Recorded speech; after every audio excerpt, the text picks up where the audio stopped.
All right, so we're just at one of the ponds right now that Zach is going to take a look at. So, but we had the question of how you can purchase this, and these are like the individual kits, and that's like the outfitter, whatever kit you call it. So why don't you just go through it, Zach, and just tell us how you can, different ways you can purchase the EHD Fense. Yeah, so we have also we have our kind of kit, our water treatment kit. So this is for kind of the smaller ponds, the tubs, and this will treat up to 5 tubs a year, or 1 pond up to 2,500 gallons. So 5 times a year. 5 times. Yeah, 1 tub 5 times. Yep, correct. So yeah, you won't have to repurchase this each time. Okay. So like if you had 10 tubs on your property, you'd buy 2 kits, for instance. You know, so or if you 10 ponds. 10 tubs or water tubs. Okay, if you had 10 of these. So oh no, you're talking tubs. I was thinking tubs here compared to water tank. Okay, if you had 5 small ponds or water tanks or whatever that you want drinking out of, one of these will last 5 months. Yep. So or it treats up to 2,500 gallons for 1 pond up to 5 months. Okay. And so that's our main option, obviously, to purchase. It comes with a scoop inside, so you can toss out the products, all easy to use products. And so I would say that's a pretty stereotypical for your normal guy that has the 40-acre, 80-acre parcel with a couple ponds on his property. Yeah, so maybe like two to 4 of these would probably last the average guy for the season. 100%. Yeah, without a doubt. And it's never a bad idea, too, just because with how weather is so variable, to have even one on hand, for rain events and all that kind of stuff as well. Right. And how much is that one kit like this? So a kit like that is $229.99. $229. Yep. So yeah, so you're talking roughly $47, a month. Yeah, for it. So really, that's fairly inexpensive for when you figure all the money that you got, not just into your farm. And that's the thing I just couldn't understand. A lot of people, they go, they spend all this money, millions on farms, and then they don't want to, do just a couple extra things, to make it, a deer habitat. 100%. Yep. Yeah. Well, and even think about it, when you grand scheme of things, and we've spent a lot of money on dumb things, and this is something. Mm-hmm. That's what I always tell kids. We do all our appearances, and we get teenagers. I can't afford a new bow. It's like you got to chew in your mouth. That's like $40 a week. It's like you can afford a new truck for that if you want to. I mean, even when you get down to like the 5 water tanks and tubs, you're talking $9 a month on each tub. I mean, it's not. Yeah.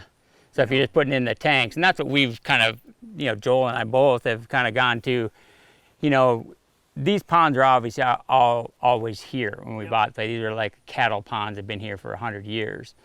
But so I think we're kind of starting to get to the point where let's try to move them away from ponds like this and up to next to our feeders, for the summertime at least, and we can have them just to get them getting on the protein feed and keeping them healthy and having water and stuff right there, like we talked about earlier, that if they have water right where they eat, they can eat 30% more protein stuff out of that, and try to get them to drink there and spend more time there. And another thing we've been doing is like, we can look at some of these the tanks that you just put in, like in clover and alfalfa fields where we have that, but we've been really treating that field like with my foggers and sprayer with permethrin and stuff for ticks, and just to kind of keep the ticks off them. And I don't know if there's a lot you can do for like the midge flies, and I think it's supposed to kill midges as well, but I don't think it's really like in the grass and stuff as much. But for me, mostly I'm trying to, like with my fogger, and I'm looking at this, I have this permethrin that's from Bayer Company that we have in a fogger that goes like,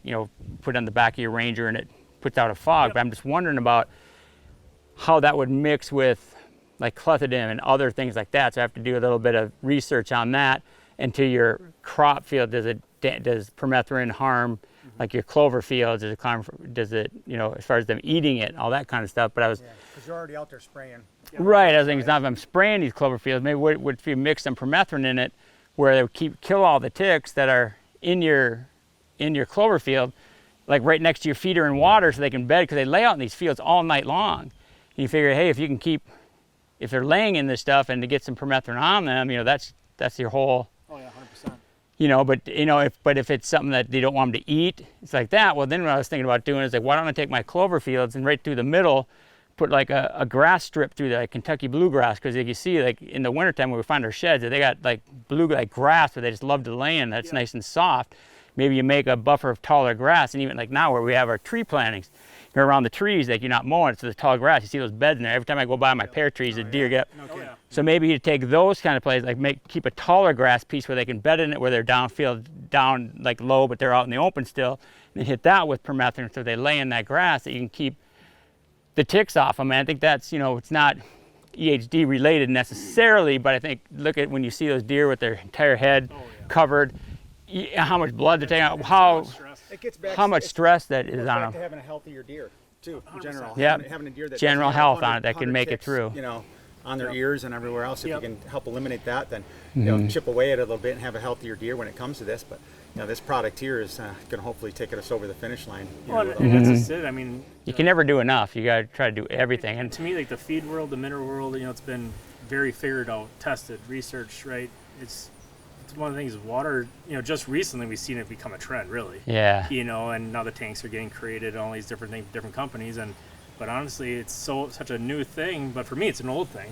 Sure. You know, but right. bringing this technology into it, I think it fills that void of, all right, we had our feed, we had our food plot, even regimens, all that stuff has been figured out. This is that one void. Right. Right. And then I'll look into that too on the chemical, like that permethrin. Does it mix with like your Roundup and stuff that you're spraying already? Is it harmful if they're digested and all that kind of stuff?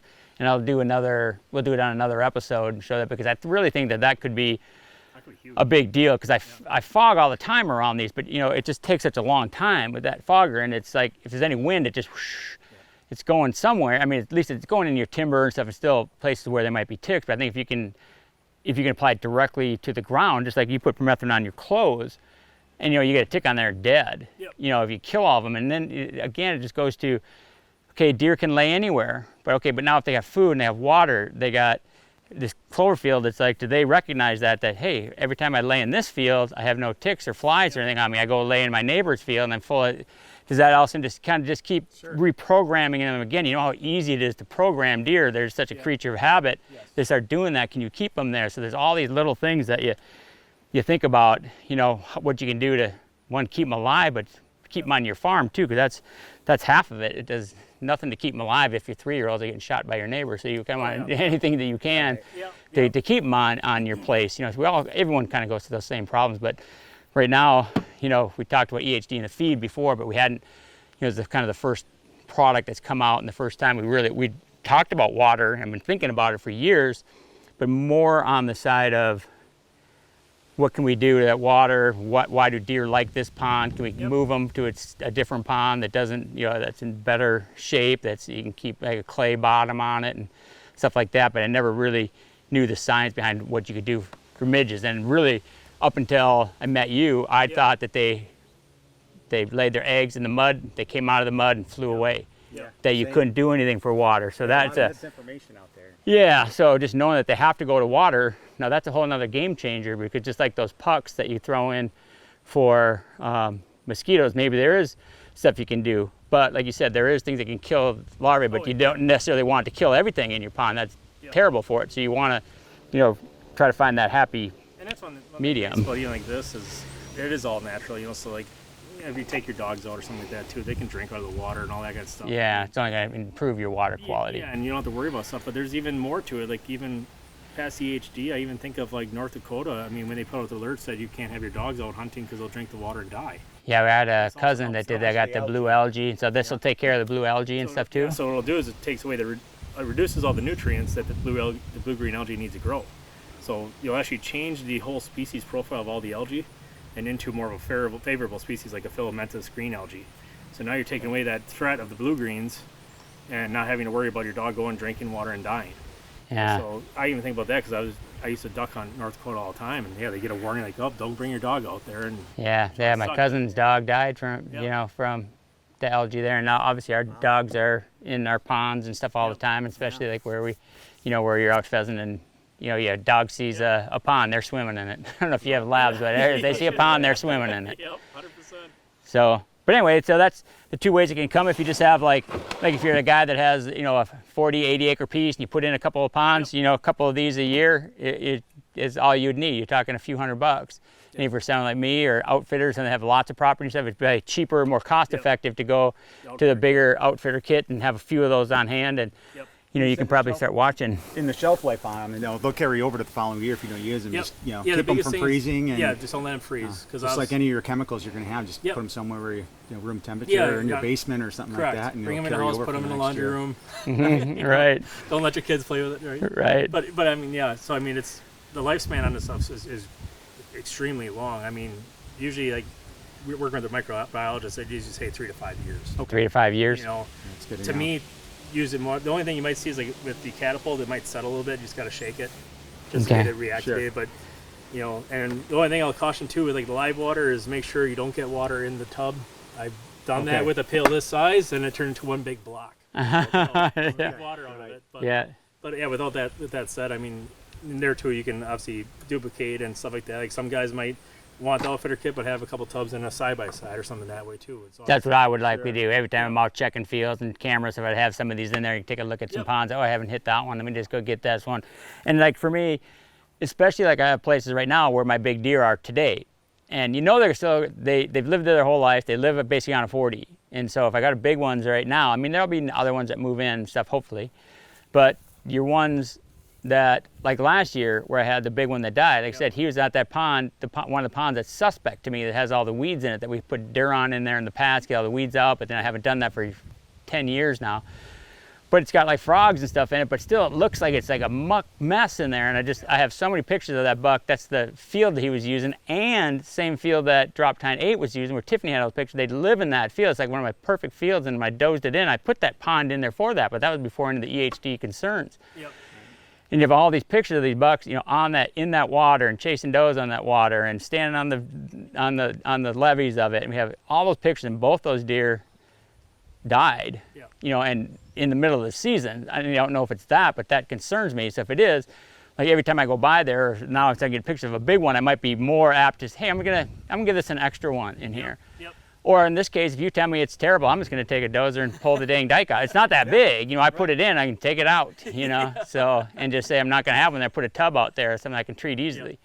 But anyway, so that's, you know, information on the EHD Fense. It's very inexpensive in the whole scheme of things, you know, of what anything else costs. It's, you know, a few $100 a year to take that worry away from you is definitely worth it. And just the deer you're going to save. I mean, how much do you have into a deer over 5 years time? You know, time to get to, you know, the feed and the outfitters when you're trying to save, let's say, a deer for someone, and that's your business. Yeah. And they just die from EHD. It's it's like you're losing a kid. Yeah, for sure. And this is very simple to use. It's an easy system that anybody can do. Hey, that was the goal, because I mean, there's some complicated stuff I've used with pond and lake management where it's like, all right, bring out the calculator, bring out this and that. This is super simple. Yeah, you were saying you really can't. I mean, to overdo it, it would be an extreme that. Correct. You know, none of us would even reach. Yeah. You know. Correct. So, okay. Well, we'll look at this pond right now, and you know, if I'm going to treat this one, I probably won't do it right now with this because we want to do something quick. We'll go to the one that I put in. You can walk around it easy. We can show them easier than this because I don't want to have to walk through all the tick stuff here and everything else. I'll do that when we're not sitting filming and having people wait for me. But let's just look at this water. Just tell me if you can tell me anything about this by looking at it. Yeah, like the weeds really don't worry me as much. How tight the trees are. Mm-hmm. Like you can see, like obviously there's a little bit of breeze up there. There's nothing down here. Mm-hmm. So like when you get a larger pond like this, I mean, I mapped it out, it's about 0.17 acres. You know, so to get air moving on bigger ponds is important because they're not getting so much atmospheric diffusion like you do on little ponds. So just to get air mixing with these bigger ones, it's nice to get airflow. So taking and actually getting airflow to go across this rather than it being a dead spot helps it quite a bit. Okay, so maybe I could just go take a dozer. It's sitting right there. Right. it's sitting 100 yards away. I could just knock some trees out of here to get some breeze coming through. Yeah, just to get this to move it around. And that's one of those things, especially with aquatic insects, is they want stagnant to grow and live. They can't deal with a breakup of the water tension as much. You know, so when you have it really stagnant, there's a good surface tension here, so they can live and move.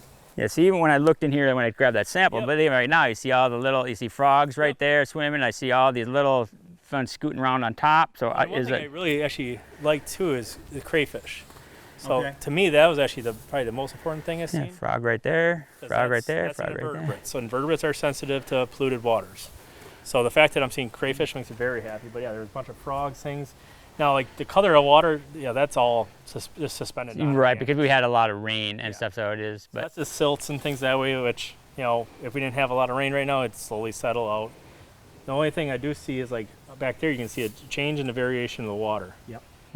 So it's too early kind of to say, but that could be early growth of like a planktonic algae species. You know, just because. yeah, you can see that Yep. film over on that side. And now I will say there's also a chance it could be also just Shade. decay from Sure. from vegetation, things that way. So, and also like one element that comes up is silica. So silica is part of a lot of decaying plant matter, and silica will float to the surface. But like catapult, that'll break all that up. Okay. Because so one thing cool about catapult, it's obviously a biocatalyst, but it's also a degreaser. So it'll also break this all up. So Okay. and it's pretty neat because it works pretty much instantly. I mean, you throw it like in the midst of that, you'll see it kind of start falling apart. But I mean, other than that, I mean, there's not, you know, I'm not getting, now we're a little upwind of it, but I'm not smelling like a big odor and things that way. Yeah, I never have. Yeah, there's quite a few crayfish in there. And some crayfish in there. But even like I don't have the sulfur smell. I mean, Okay. it's relatively clean. So yeah, this is To me, there's not a lot of worries here. okay. So this is a pond that I thought if you were to tell me that this is bad because I can see all the water bugs on underneath that thing stuff, but because I found a couple of dead deer in here in the past, but that doesn't mean they got it here. You know, it said they got Correct. 48 hours, and they could have been neighbors. They could have been anywhere, and just came here because this is where they were drinking and cool water. If you were to tell me this was bad, I wasn't going to mess with any of this stuff. I was going to take the excavator. It's a big dish pad. I was going to go pull this thing out and drain the thing out and get rid of it. Sure. But since it's not that bad, I'm going to take our, we got a little boat, John boat over at our other farm. We can put it in here. I think other than trying to go around these edges, I'm going there with a John boat and just, I'm going to treat this one and just kind of keep this one going because our dogs like to swim in here. We have a bunch of wood duck houses that we put up. It's full of wood ducks and stuff. And, you know, Tiffany even wants to hunt sometime. I said, yeah, we should go hunt ducks right away. I said, well, this is kind of, you know, deer, ducks, deer, ducks. And I never let her in the past, but it's nice right by your house. So you got wood ducks in here early. Here we shoot a few wood ducks or something. So I hate to take it out. Yeah. Um, And now I will say, there's not to say this pond could turn, right? Right. So, I mean, you get a big drought window, something might happen here. But it doesn't take a lot of time for water to change on you. Like right now, yeah, I mean, it's healthy. I mean, there's some, you know, obviously just the treatment like EHD Fense will help with a little bit of like obviously the surface film, keeping the water clean. Like I said, even the muck I grabbed, it wasn't rich in organics, which is also good because that's what the midge wants is high organic. And you'll know it. I mean, we've all went in muck and out hunting or wherever it might be. Stinks. This has barely a smell. It just smells like dirt. Okay, so the one thing I can do about this though is we mostly like you get northwest or southwest winds. I can take it over in this west side like here where we get some. I only have to take like 3 trees out here and get that northwest wind. We can blow right across this thing with just a couple trees out of here. So maybe I will do that anyway. How about like stumps and stuff, like trees and stuff is that going to decay to something bad, or is that not really not bad with wood in I here? mean, it's one of those things that obviously it's gonna block a little airflow, things that way. Now, there's like some stuff like when you have logs like on the corner here, it doesn't bother me because like turtles and stuff will climb up on top of that. That's good habitat. But like this big tree, yeah, it'd be nice to pull that one out. Yeah, and I could, like especially if I take that tree out and that one, I can just chainsaw that off there and put it on a winch on a Ranger even and winch it up and then hook it onto a truck or something and pull it up on the shore or something. Yeah, I mean, that'd be my biggest thing is just, I mean, you got sunlight here, right? But just to get some wave action. Get this thing to move. Get the water moving around. Keep this stagnant. Yeah, because you don't smell anything here, and there's not like a bunch of weeds growing in there. And like I said, when I came down here to grab that sample, I looked and there's millions of water bugs, like beetles, all over the tops. I said, okay, it's healthy water, at least it's not like dead because there's frogs and crayfish and everything else in there. So that's good to know because you know this is one that our dogs like. When Tiffany runs them around the farm all the time, they come in here and they like to swim, and she throws dummies out here because it's right by the house. But so that's good to hear. So I'm thinking I'm just going to take that John boat out in here and throw all the stuff, get it around. So, but let's say something this big. This is how big of, you said you mapped it? So it's 0.17 acres roughly from aerial. You know, so, and depending on how. It's not very deep. Yeah, so I mean, let's say it's even average depth of 2. You know, so you're probably talking around like 100 to 125,000 gallons is in here. Mm-hmm. You know, now as the pond gets bigger, you don't have to like go crazy amount more. It's just because you have volume helping you too. Yeah, it doesn't ever get much different than this. There's the overflow over there. But I think the important thing to point out with this one is right now, I'd say, other than a turbidity issue, you know, with obviously all the suspended solids kind of being mixed up, this would be the time to apply the products to stay ahead of the potential issue. Right. You know, we're not trying to essentially fix a problem that we see already, but that's like the name of the game with pond management too, is seeing. Stay ahead of it. You just don't want to get behind because it's a lot harder to catch up than it is to maintain. Because like when I got the calls, it was always like, my pond looks like SHIT. Uh-huh. Oh, all right, now I got to do a lot of work to get it back to where we want it. Sure. So right now we're at a spot where we can stay ahead of it before it gets bad. Okay. Okay. So like on this, for that many gallons, what would you say would we take? Is it, let's just go on the, not the outfitter one for right now. Let's just take the small tub. Would you put all 5 in something like this? Would it be like 1 whole tub in this, 2 whole tubs, half a tub? What would you A pond think? this size would be a tub. Per time? Yeah. Okay. This size. So that's a good indication because this is, you know, this is bigger than like people would put in for a drinking pond, yeah. but people, It's there's actually probably a a lot pretty of cattle large ponds that have pond. this. It's fairly large, but you know, if you did it just, you know, once a month by one of the smaller tubs, and you know you can just put it all in. Correct. You know, not worrying about measuring anything out. Just put it all in. You know, once a month for the 5-6 months or whatever. Correct. And this is a big pond. Like it's not. This is pretty not typical. Nothing that people would probably put in other than yours, and I have a couple of them that I put in that were maybe close to this. But the thing that most people miscalculate is the size of their ponds. It just, Without a doubt. you know, through the years you just hear, you know, somebody might come in here and say, yeah, this looks like an acre, you know. Yep. And It's when you 0.1 actually map acre, it out, yeah. it's like 0.17. It's not even a quarter of an acre. You know, so everybody just, you know, I got a 4-acre pond out behind my house, and you look at it, you know, being, you know, with my background and Lee's background, it's like you can look at it and say, okay, no, that's not, you know, you know what an acre is. yeah, not with all the mapping things. You can map them out. Make sure you get an idea. Yeah, just go sit on in your living room and go online. And Usually draw everyone it thought out their ponds are bigger or they're deeper. I mean, Right. the amount Yeah, of ponds most- I've heard they're 30 feet deep is crazy to me, but and they're like 7. Right. You know, so Because I know we shot a commercial in here with Tradition when they had the first Cerakote, all the waterproof stuff you can dunk, and when they had the fire stick that we came in out here and dunked it right underwater. So I had like waders on and stuff, and it was fairly firm bottom, and it was out very far, and it was only like this deep. So I know it's not very deep. Yep. Could be over on that edge, but we maybe only went out to the, you know, a quarter of the way through here, but it was only, you know, it wasn't above your waders. It was like up in here, I think. At the and the deepest. biggest thing is like too, when people calculate volume, don't use your max depth. Yeah, for That's sure. probably another big one I see Right. is an average depth also includes the 2 inches of water on the shore here. So I think you'd be, if you average out like 2 feet, it would probably be pretty accurate on most acre ponds. ponds I have are only 4 to 5 feet deep on average, even if they have a 16-foot deep hole. Yeah. So you have all that shoreline playing a Yeah. factor. So, you know, the volume thing can get a little tricky, but overall. Yeah, it's- I'd say you'd probably be safe if you took the acres times 2 feet average, unless you know it's way shallower, but way deeper. It might be one hole. Yeah, I got a 16-foot. Yeah, but it's a spot 5 foot around in your whole thing. Correct. You know, it's just like most of it'll be less than that. So, all right, so I feel good about this one. Let's look at a couple more. I'm anxious to get over and show you the one that I think is bad, and see what you think about that. So this is what, you know, Joel did this one for me 2 days ago, and so this is what we're talking about. This is a feeder, and like, we don't have feeders to kill deer. I'm glad that we can't feed during the season, because I just want deer to have like the most chance to survive that they can.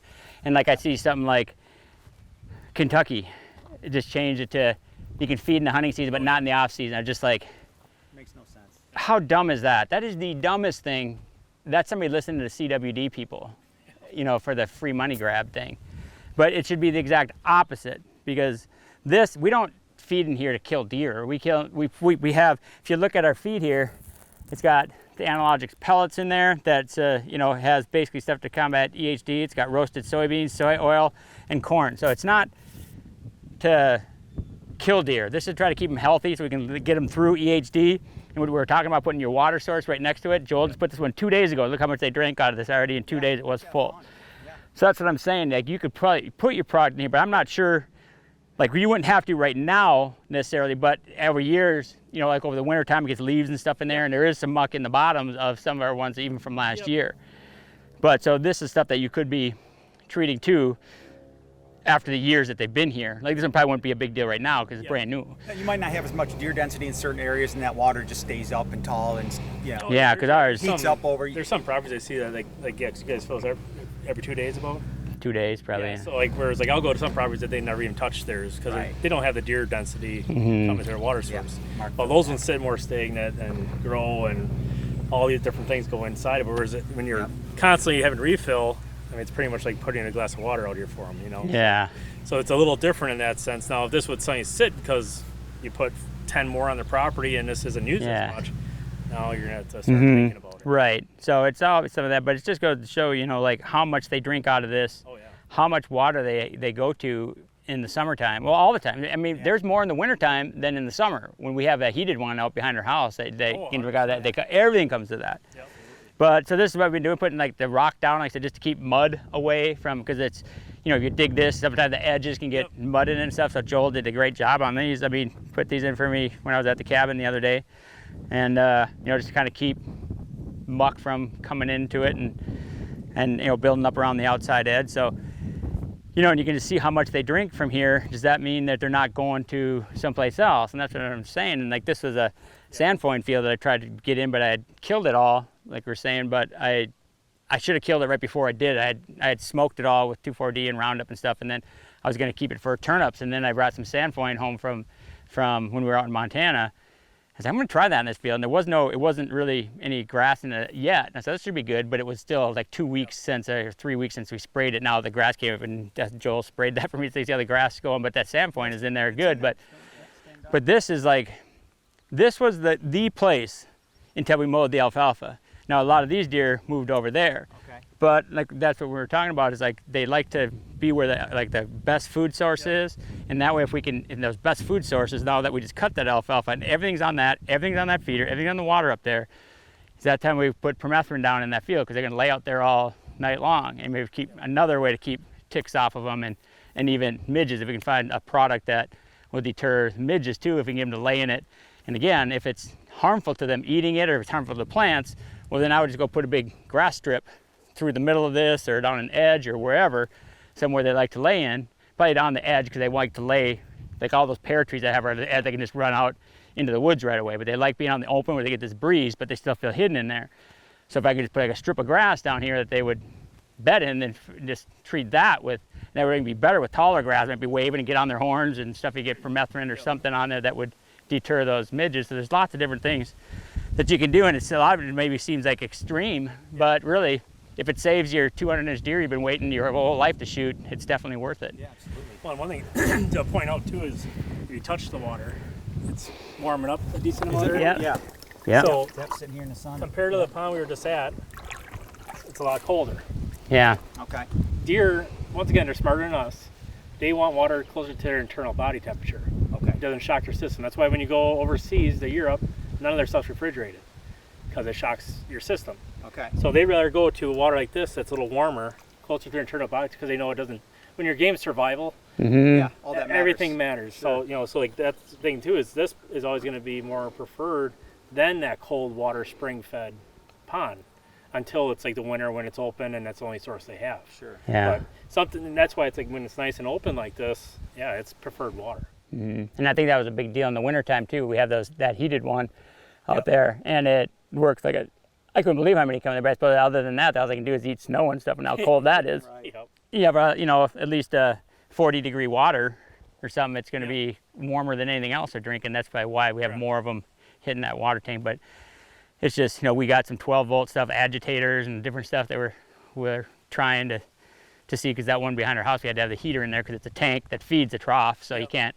But in these, you might put that agitator that just keeps it agitating, and it would at least maybe keep the middle open, or something that's on a 12-volt system. We just put like a Dakota lithium battery inside a little Grizzly cooler and just buried alongside it with the wires, and it kind of keep that battery as cool as, you know, as warm and cool as you can, and keep that agitator going. Yep.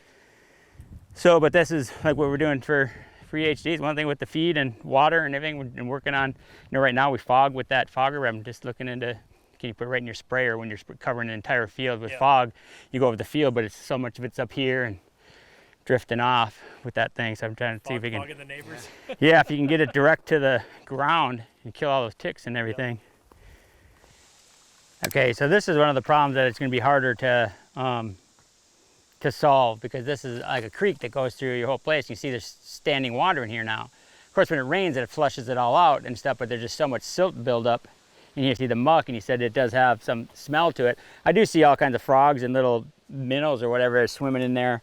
So it has, you know, still some. Light here, but yeah, I mean, you know, so it stops just up there. Mm-hmm. You know, so Yeah, like, it's not very big. you know, so this is something like temporarily. You know, this is when it's good to have extra on hand. Like, Right. it wouldn't hurt to put a little product in here. Yeah, would you have to do as much as normal? No, but just to add some in here. Right. So if you see your little problem, but if I walk this whole creek, you know, it goes 20 miles right through our whole property, winds and stuff. There's probably 100 places like this. So that's the hard part. But I think more to that is where I try to, like we just showed with the tubs and stuff, let's try to keep them out of water like this and try to keep them as much time as they can, even bedding near the feeder. You know, like we have that feeder up there and stuff, do a bunch of timber stand improvement where they got great browse and feed right there. And then we're just showing like along those pear trees, how they all lay under those pear trees where the grass is. Right. Maybe you go put a big row of pear trees along every where you have your fields where you want your feeders and stuff, and have that tall grass and keep it there where they can, and then put permethrin and all that grass and stuff where they gets it on their body and stuff too, to keep them off there, and maybe midges and like this stuff is just, it's one of those things that it's too big. And, you know, maybe if you had a drone, you might be able to go over it and spray something along it or something, but still there's so many trees across it. Yeah, to me this is the aspect when, put water up higher in your bedding zones, you know, or like bedding to bedding transitions, stuff that way. Don't have them to pull down to this. Put it where they're at. Sure. It always goes to, it's like you can't solve the problem. You can make it better, but you can't solve it. The key is to, you know, for some start spending money instead of like on the CWD stuff, putting it into this. Where can we start, you know, get it from the source of it? Because how many creeks and stuff are out on this land? You're not going to be able to do all that. No. So you can do what you can, and you can save a ton of your deer. We already know just with feeding how much we can save. But now add the water to it, that's going to be that much more, and maybe that'll even be enough. Say, well, you're always going to lose a couple of deer. You lose them to neighbors, you lose them to fighting, you losing a lot of things. That's normal. But when you're just losing 40% of your deer total in a county, that's not acceptable anymore. Yeah. You know, so. Yeah, and we've seen that. Like I said, you know, everyone knows, like, you know, Jeff Probst from Whitetail Property. People, you know, if you're familiar, Jeff is a great guy. He has a piece of property right next to one of ours that we just sold, actually. And we have been feeding on that for years. And right across the fence, not a road, nothing, just a fence. He's called me when we were out elk hunting. He said, man, we found like 20-something dead deer on our place. How many have you found so far? I was like, oh no. Like, we hadn't found any yet, but I haven't been home. Yeah. And that's, we had Diamond, the deer, and I was like, Tiffany, go out there and, you know, the first day we got home, I said, let's go out there and shoot them because all the deer are dying and stuff. But although, you know, from cameras, we hadn't lost any yet, but I was like, it's still early, you know. Yep. So she went and shot Diamond right away, but he ran down to the creek and died in the creek, and we walked the whole creek out to get him out and everything, nothing in there, nothing, the whole year, nothing. And it's like, we didn't lose a single one. Yeah. And that was when that was the year we really hammered it hard with feeding, you know, from the minute the hunting season was over all the way through. But it just shows you right across a fence, you know, that how many they had dead and we had none. Right. So that shows you can keep them. You can, yep. A somewhat of concentrated area, but, you know, keep them mostly feeding at your feeder. They're going to go to the neighbors and eat the alfalfa or whatever, but, you know, if you can keep that core going and you know, with water, food, and cover. It's a point that you really want to make. Like I said, I want people watching this to say, I'm just not going to do anything because you can't. Because look at these creeks, you can't do anything about that. But think about it. When your deer gets past 4 years old, like to 5, they basically live on a 40-acre piece there for 90% of their lives. Other than outside a rut, they get out of that more. But then you're okay by then. Normally by November, you know, you've had freezes and snows and stuff like that. You don't have to worry about so much. But if that 40 acres that he lives on, it's probably going to be somewhere near your feeder and food plot. And also if you do everything in the right areas, you keep that deer right there, you know, you're going to keep him safe from this kind of stuff. You know, he's not even going to go there. Yep. So you figure. I will say, like, one thing that does make me happy is, like, there is life here right now. Yeah, you see frogs and minnows There's minnows. There was a couple of water striders in there. So I mean, there's still predatory species in here right now. Like, perfect world would either we get rain if this fills back up and moves. Right. Every so often, or And it should. I don't think this takes much. Yeah, I mean, the reason that hump is there, this was all just right through here, is this had that ditch was through the middle of this, and that whole road right there, and I took your dozer, and I cut ditches down the edges so the water would come down the edge and not down the middle. And I took all that, and that was all piled right there. You see half of it is over here, so you can see with the water how much it goes through here. It flows like crazy when it rains. So the stuff in here doesn't stay that long. You know, there'll be water coming through this, but it is a topic to pick up, and it is something like, hey, if you have some little areas like this, but it's almost fruitless when you look at how big a creek is, and there could be thousands of these. But I think still the key is don't give up on it. Your deer are going to stay in a 40-acre piece most of their lives. Take that. Get a 40-acre piece of your property that has the food and the water and everything that you can do to it, and keep them there as much as possible. Keep them away from other sources like this, and you're going to have great luck with it, because we know what we've done with feeding, and now with the pond side, it's going to be that much more of a level that you may not even see it on your places, you know. So that's the hope anyway. But we'll put it to the test and we'll find out. All right, let's go look at some ponds. Okay. But yeah, I mean, obviously seeing dragonflies, all that kind of stuff is really good to see. There's a little bit of tadpoles I saw, but like this one, you can just see there's enough stagnant to it. Like this is actually great to see the ripples. Yeah. That's what I like to see in that other pond, is seeing nice ripples coming across. Well, see, this one's a lot easier to treat. It's smaller. It's something like that's what I was talking about. But how many deer, like I said, in that redneck there, and I could have shot that big one I was talking about, that 180 or 90, but I had left him. But everything comes up here and drinks on this and drinks on that. Oh, yeah, they use it a ton. Yeah, so I mean, to me, this one would be ready for an application. All right, well, let's go through application on this. Like I thought, like this, like I said, we dug it deep and clay on the edges, but it probably almost looks worse than than the one we just looked at. That was there forever, maybe. I mean, I don't know, just from the reeds there and the. I mean, it's a little tough to say because there's so many suspended solids in each of them. Yeah, because we just had so suspended rain solids and stuff cover up. Sometimes I see tadpoles and. Yeah, and there's life in here, like I said, and I think every one of those at one point was a larva that was feeding on, if there was midge present, feeding on them. So the more of that you see, the better. Yeah. But like, you'll see it, like when you go to a pond that's super impaired, you won't see nothing. Like, there won't be a living thing. Really? Because it's just dead. Gotcha. And just the midges that you can't see. Correct. Saying, right? Yeah, well, and they hatch, they go in that water, nothing to eat them, and every one of them hatches. Yep. Yeah, so I mean, that's one of the things is like when I come up and it's hard to say it in words, but like I can usually walk up to a pond and be like, this one needs TLC. Right. You know, now this one's, it's cloudy because there's a lot of suspended clay particles which take forever to settle out. You know, now there are some ways you can settle out, so there's some precipitants out there, so if you ever wanted to clear this up, you could. Now, a good thing about this is when you have suspended clay particles, the sun doesn't warm it up so much. it shades the whole pond out. Yep, so like... Would you recommend putting a dye in them that they have like for... I do like dye. So pond color to me is one of the cheapest and easiest ways to kind of, maintain a pond for weed and algae growth.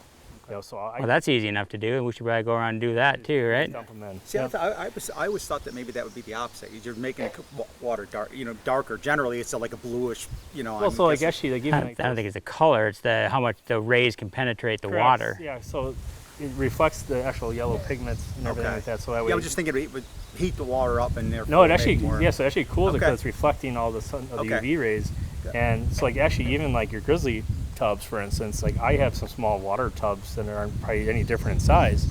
And I had dye too. Put it dripping. Yep. Yeah. I mean, a little bit goes a long way. And watch out, always came up looking like a Smurf when I was done. I've had plenty of my summer interns turn into Smurfs. Yep. But you can see even on this, when we did, we did pretty. Yeah. It's pretty steep. You walk 6 feet and that'll be over your head. But you can still see when the water goes down, there is that exposed mud line there. But I guess they also need the nutrients on that, right? I mean. Yeah, correct. So yeah, I mean, when you get it very steep, you don't have that like plant. A whole bunch, yeah. Where all the muck can grow and things. So it's going to keep growth to a minimum. Now, obviously, all this leaf litter can go in here, and that'll create muck. Yeah, so I was going to cut all those down because the tree with the tree stand is back behind that, and I didn't able to use it. I was going to go in here with my veil and just cut all this stuff down and pull it all out of here. Yeah, so like that'd be the only concern here. Like cedars, actually, I'm not concerned at all about because they're not the issue. Yeah. All the deciduous is all going to go in here every single year, and that's what's going to cause your muck. It's not going to be it's not going to be growth. You're not going to get a lot of plant growth in here. Yeah, it's going to be decaying leaves. Correct. And obviously it's a lot of trees that you don't got the oak leaves matter. It's all this, Right. you know, so all that will go in here. But then even too, like you taking all these weeds out too, it helps too, because otherwise that'll die down into the pond. Another reason why the cattails I don't like, because they'll die and fall into the pond, create muck. And they'll actually, like where they're at, they're probably near the edge of your drop off. Yeah, it's right on it, because that's the only place maybe it doesn't, because that's where we had to stand there to put the drain in there. Is every year they'll kind of keep on grabbing a little bit more, and then eventually, a pond like this, if you never touch it again, eventually those cattails will eventually take this whole thing. Yeah, all right, so get rid of those right away. But yeah, other than that, like a pond like this, I mean, easily like one kit, you could do this in the summer. Okay, so you just do like the normal Yep. 5 on the, like this, I mean, 5 times for this? Yep. With one of those the small buckets? Yeah, especially because, like, so one thing, and this is one thing to always take into consideration, is you got depth here. Yeah. Depth helps management. If this was super shallow, it might maybe change what I'd think a little bit. But the depth, water volume. Yeah, we know, because we just put this thing in, you know, 2 years ago or whatever. And that's, what do you think, maybe 12, 16 feet in the middle there? I mean, it was deep. It might have sloughed in a little bit, but it's at least 12 foot deep. And the banks are real steep. I mean, Yeah. So that helps you. I mean, that's how I do all the of deeper the pond, the easier it is to manage. Right. I mean, you could have a 10-acre pond that's 2 feet deep. It's going to be a pain in the butt to manage. A 10-acre pond that's 20 feet deep, way easier. Right. Depth plays a huge role. So I mean, that's why like some of these you can actually get away with less. Some more. Yeah, right. Sure. All right, let me grab one of them and let's show what we get, how you applied in it. So that's one of just the regular kits here. So. Yep. So then we have instructions inside too, just to make it a little more simplistic. So in case you forget what you saw on the internet or on our website, we have that right in there. Every kit. That's handy. Yeah, for has sure. instructions in it. Okay. Yeah. So I'll see. Yeah, you're gonna get your catapult, which is our first part of it. This is the scoop for the demuck, and then obviously there's demuck in the live water. Okay. Yeah. So biggest thing is obviously, I usually do it catapult, live water demuck, which is kind of, I guess, my regimen I've always done. Is I get my catapult in first, start working, and we might actually see it a little bit today, where you'll see it kind of maybe break some of this up a little bit.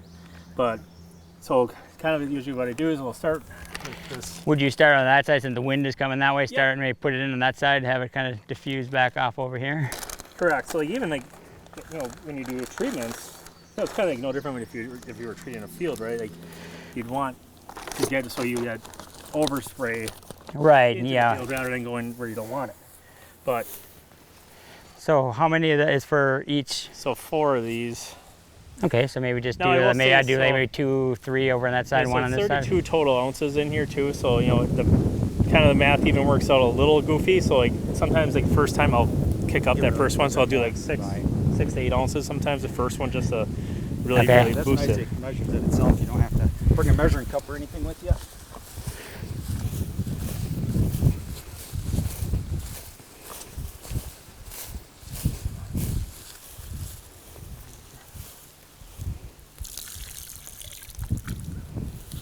Okay, so that was 1.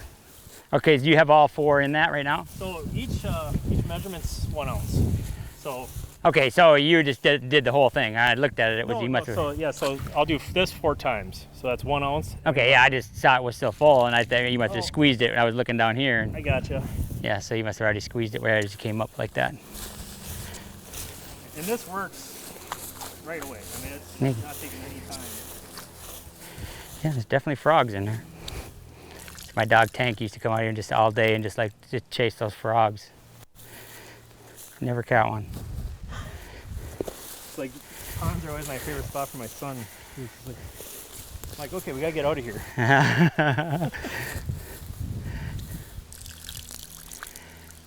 It's one of those things, like obviously we didn't get to the back edge or anything. But it's gonna disperse out over. Yep. So, all right, well, that was easy enough. A lot of our deer would come down like from up there, they'd bed in that tall grass up there, and they'd come right down through, and that lane right there, they come out and boom, they pop our deer drinking right there. Well, and it makes sense why this would be the spot because of the slope. Yeah, it's not, it's got a little less and that's one thing steepness to it. I've even done it with pond design. Yeah, make one shallow, one just shallow like a slope shelf over there, and right in that closest to your deer stands, whatever, something within range. And then even too, like what I've done is I'll bring sand into those sloped areas to give them a firm base, like especially if it's muddy. Because once again, it's all about escape, right? They're in muck, you know, whereas sand they can feel like they can get over, or even like a pea gravel. So now that one, what is it called? The liquid is the Catapult. catapult. So then that is doing what? That is going to be the biocatalyst that's going to speed up the decay and decomposition. Okay. So then, Pouches would be the easy ones. want to throw one in? Sure. How many are in there? There's a total of 5 in here. Okay, so just one So per. just do one. Yep.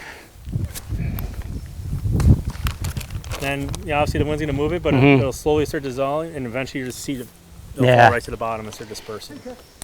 Okay. Those bacteria things. Yes, yeah, we're out back in the What's that? Yeah, like the toilet things you put in there for your. Yep. So and what is that composed of? Is that the live? Is that like live bacteria? That's live bacteria. So what it is, it's a dehydrated form right now. Mm-hmm. As soon as you put it in the water, it starts rehydrating. Now that's going to start moving around through the whole water system, especially this wave action. You're going to start seeing it's going to start moving itself around, and then it's going to start feeding on everything the enzymes are starting to break up. Okay. But then they'll start reproducing, and that's when I talked about that boom-bust cycle, Mm-hmm. is they're going to keep on growing and growing, and then by the time your next application would be next month, you'd be hitting that downswing Right. to boost it back up Yeah. again. Okay. So then the last part, How many of those did you throw in? Just one, because it's 5 of them in there. So like Got it. Yep. one a month is all you need. You see, it sank fairly quick, and that just. you know, so obviously it's one of those things that, now this is a deeper pond, I'm not as worried really around the middle, because it's so for deep. the bottom growth. Yeah. You know, so like when we do this, it's more going to be around this perimeter edge, where there might be a little bit of a lip for some muck to be. Right. You know, now if this was only 3 feet deep, you'd want to kind of scatter it. Maybe Mhm. the whole thing. So is it 5 scoops of this too? Yeah, so each time typically is about 2 of these 2? a time. Yep, so Okay. it'd be a pound. Okay. You know, so, you know, try to do your best to get around. Now, one thing too, I'll point out, let's say if this pond was down, but you know normally it's 2 feet higher, and I know a rain's coming, I'll actually apply this into the muck that's not in the water, Okay. knowing that when the water rises, the bacteria is waiting. Well, since this is pretty steep, you'd probably be best off just going out 2 feet anyway, right? Yep. 2 or 3 feet, because that's where your muck line is Correct. going to be. It's not, you're not so worried about it out there, getting out there even. Correct. It'd be more if this was a shallow plateau, Mm-hmm. but it's not. You know, so this one we know is deep, so you're just gonna, I mean, you can either take the scoop obviously and do it this way, but for me, like a lot of times it's because I've been doing it for so long, Right. I usually hand toss. Yeah. So then how many hand tosses do you think, you know, just like, Probably a hand toss would be like 4 to 5 calibrated hand tosses. oh yeah, if you wanted to, you could just lay it out and put it into five 100%. different, you know. Yeah, throw them in a little baggie. Yep. Something. But then, yeah, so then this would go around most of the edge, you know, but it's like there too, like you can vary it each month, like treat this side next month, maybe. Let's go and get that side where they stand over there a lot. Calibrated hand scoop.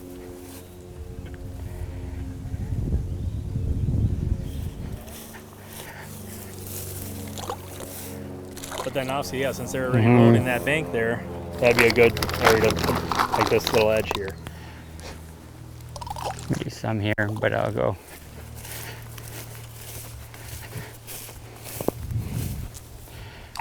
Maybe a couple more. See, I'm one that's more is better. Yep. It's like I'd just soon buy 5 kits and do it all at once. He's like, he said, you're spending all the money on the stuff you do. This is peanuts. You know, if I can feel like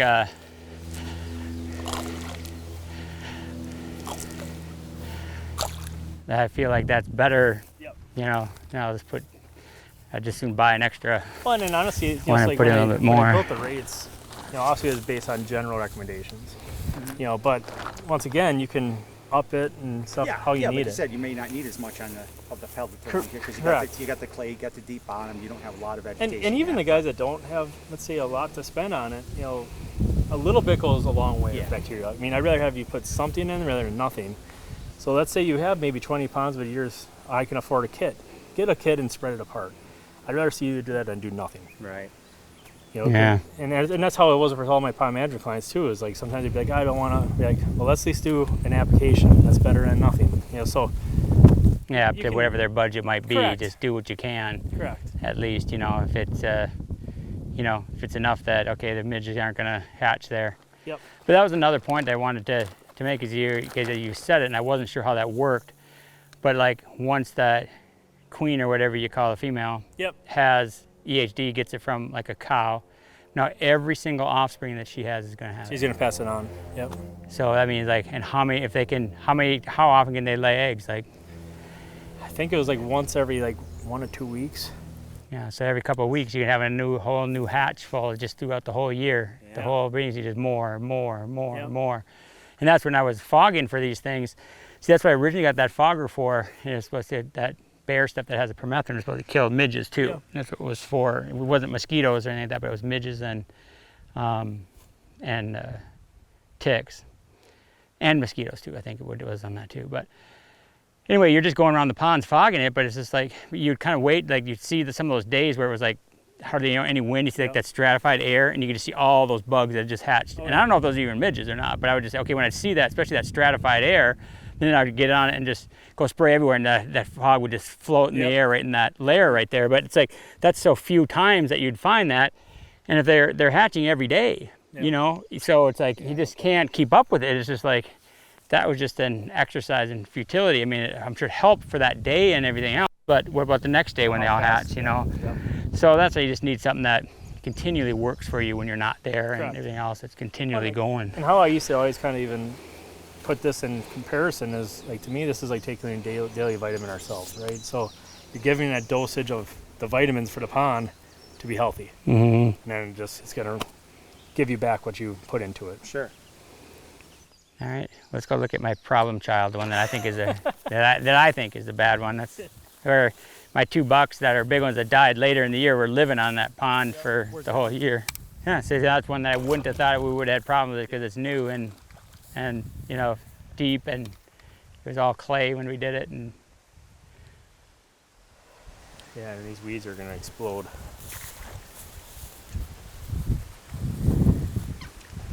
That's naiad, that's sago pond weeds. So like all this is gonna eventually completely come to the surface, kind of like over there. and this is the one shallow spot there, and then it all goes pretty much straight down from the edges. But And then algae's gonna form on top of that, create really hot water conditions. But yeah, like the mucky, I mean, yeah, I would have never thought that would have been that mucky there. I think it's kind of smelly, like it has like a manure-ish smell. Yeah, but it does probably get runoff from crop fields here too, maybe, you know. You know, so like that's, when I was grabbing the other stuff, it was clean, like it just smelled like dirt. Mm-hmm.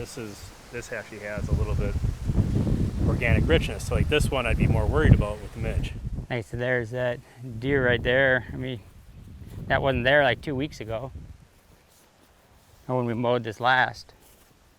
A little better over here.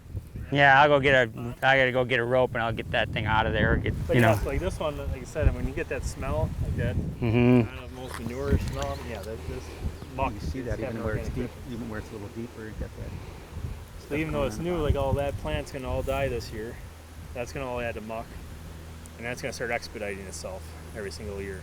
The more you get, the more it'll. Yep. Yeah.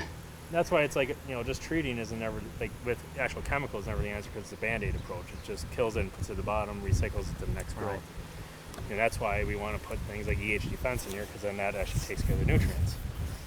So like all that stink in the muck right now, I mean, obviously that's what like the D-muck will work on, and a little bit of the catapult too, getting rid of those odors.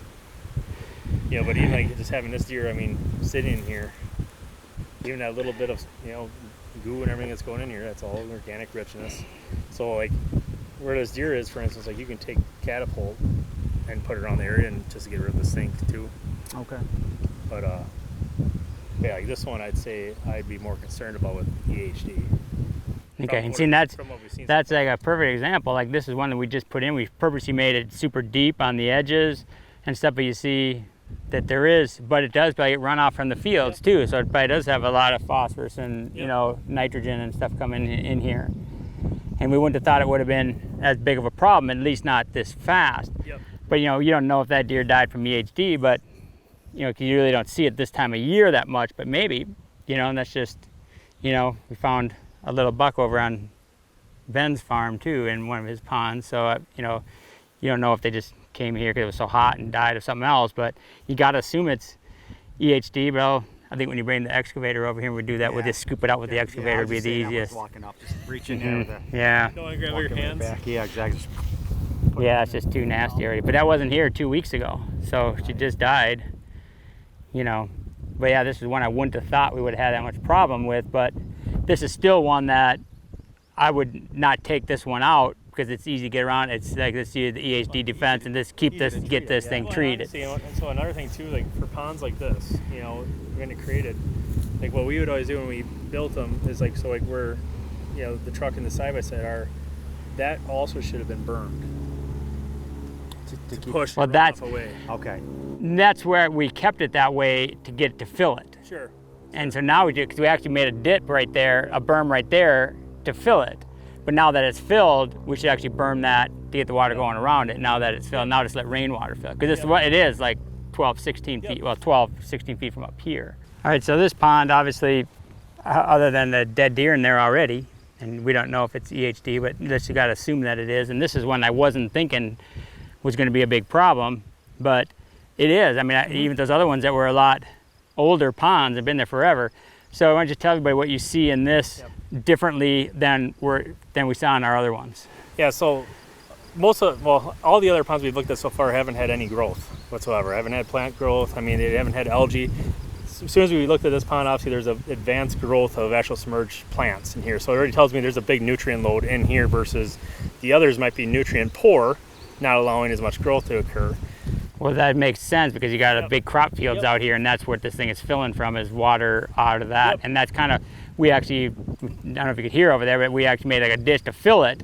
But now we're going to make a berm and make sure that now that it's full, rainwater should be fine. But we don't want all the nutrient stuff like and herbicides and stuff from the fields and fertilizing this. Correct. So like, yeah, I mean, we see obviously there's life, but I mean, I would almost argue that some of the other ponds had looked to the naked eye, someone might say worse because they're cloudy and things that way.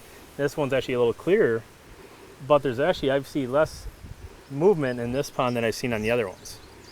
But then also grabbing the muck, it smelled like manure. It smelled like methane.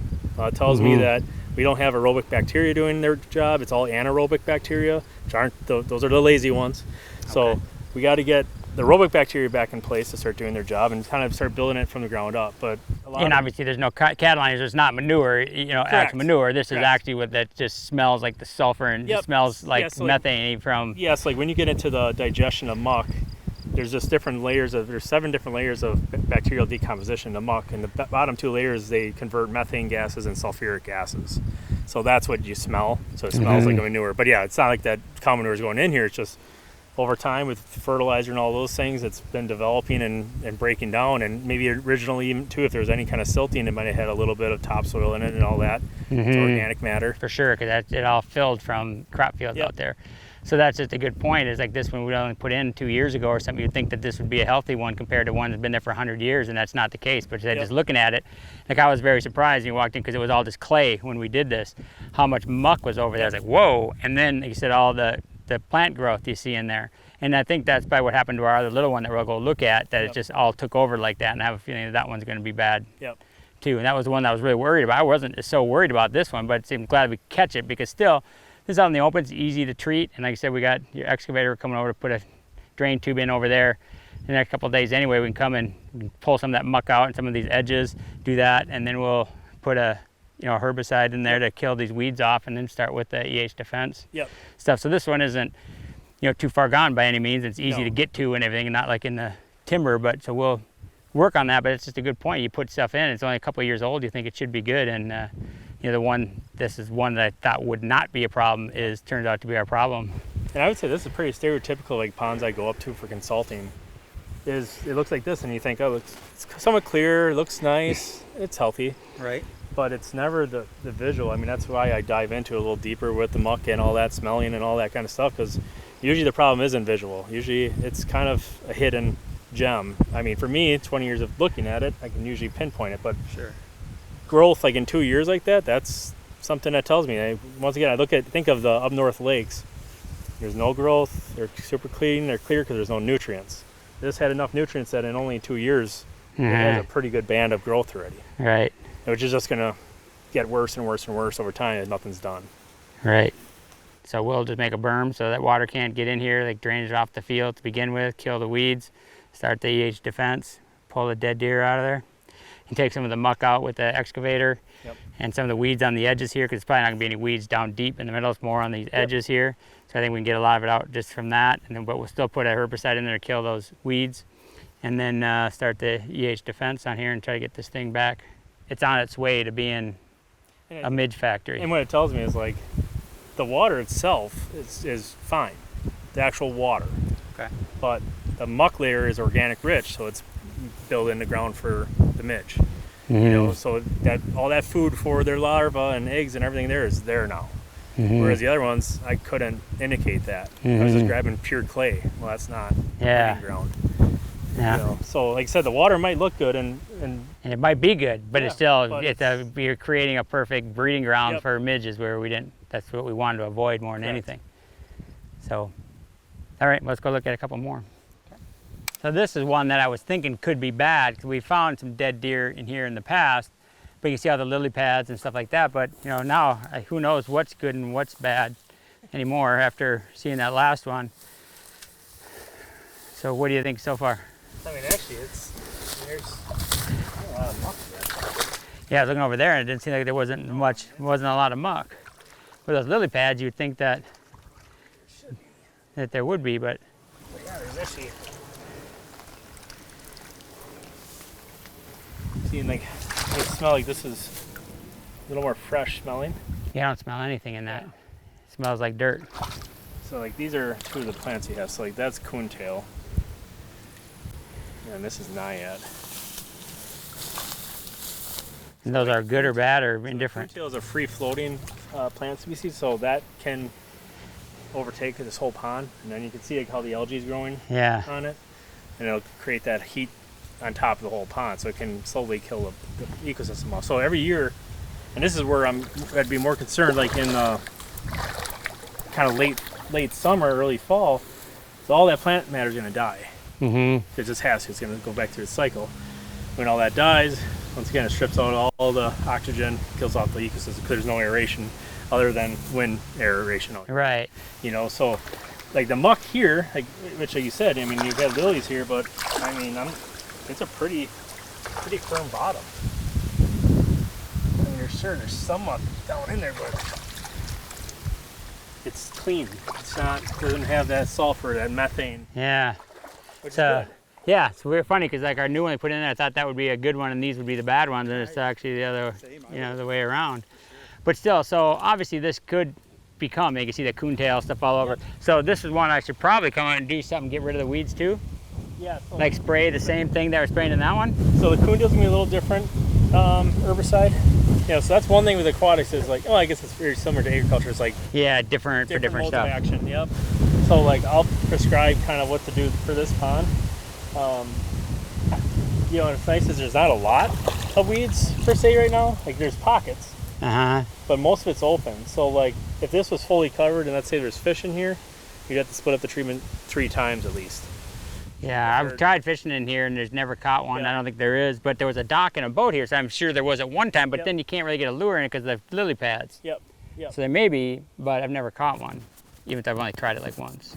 So yeah, so I mean, as of now, like the lilies haven't impacted it actually that much, which also tells me though that since there isn't a lot of muck buildup, the bacteria is actually working in here, aerobic bacteria.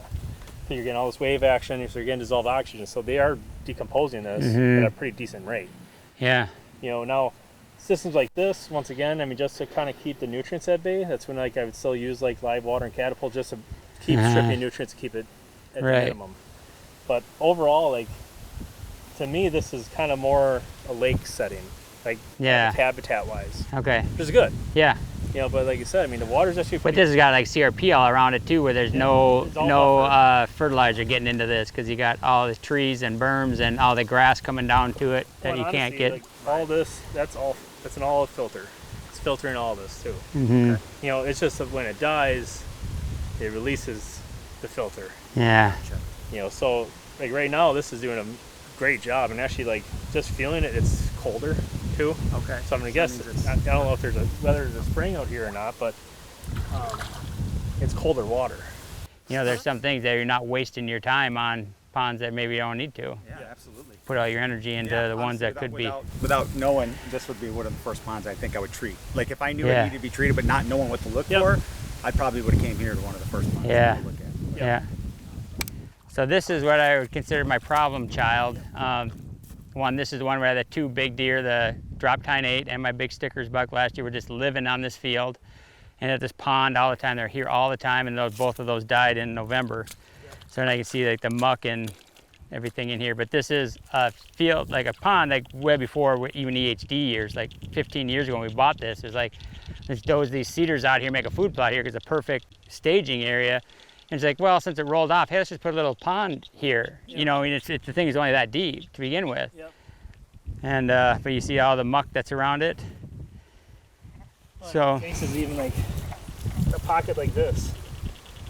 yeah. I mean, technically speaking, I mean, some of this could be the midge.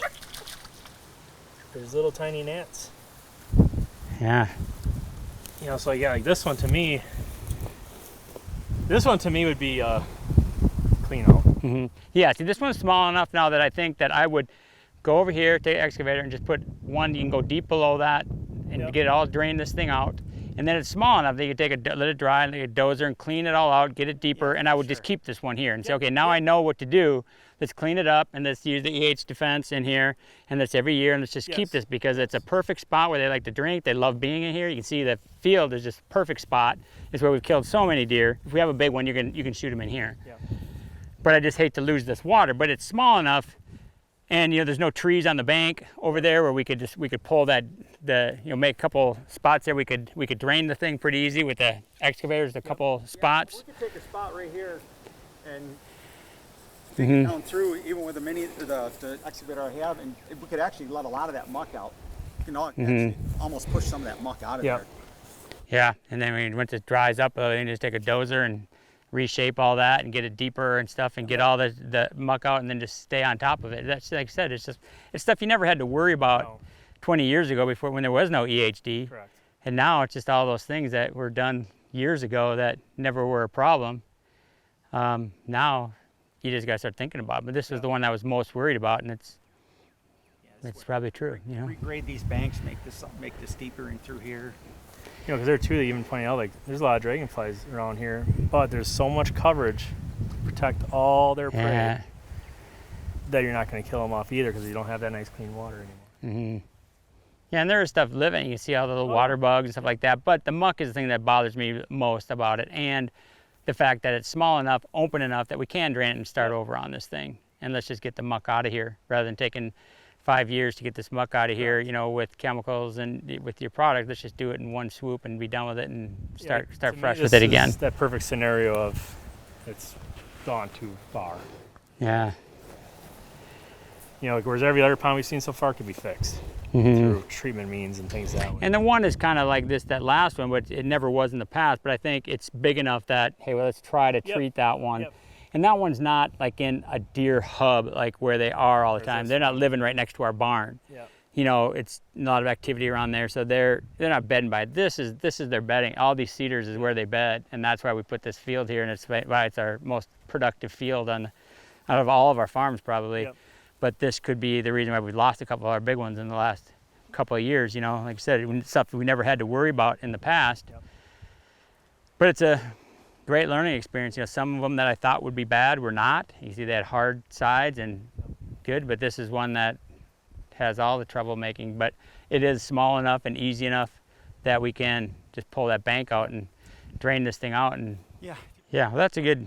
That'll be it. We'll do it on episode 2, just how to drain this thing.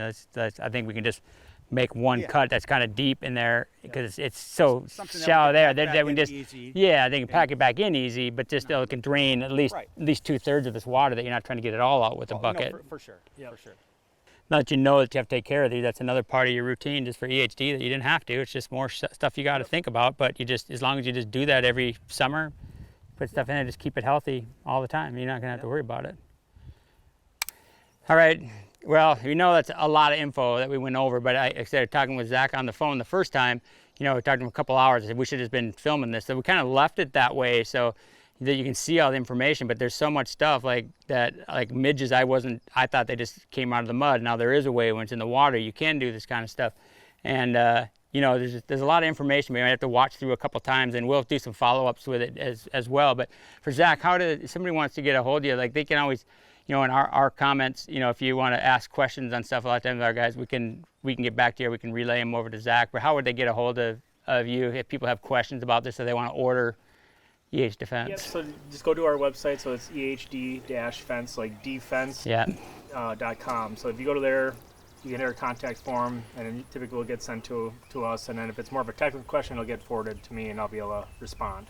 Right. But then, I mean, anything else, you know, any of the social media platforms too, I'm pretty active on all of them. So, I mean, whether it be Facebook, Instagram, TikTok, I'm active all the time. Right. Like I really don't look at social media or comments, but like our people do. So if there's questions on stuff that they want to come to me, I can answer them or go right to you. Yep. But I think, you know, a lot of this stuff, like it's not, this is stuff that you've been using for years, obviously proven stuff. It's not like, hey, we just invented something that does. This is stuff that's proven. You've done it in pond work for years, and it's just now that EHD's come out, you kind of got to figure out the ways to prevent that midge from even, you know, being able to breed in your ponds.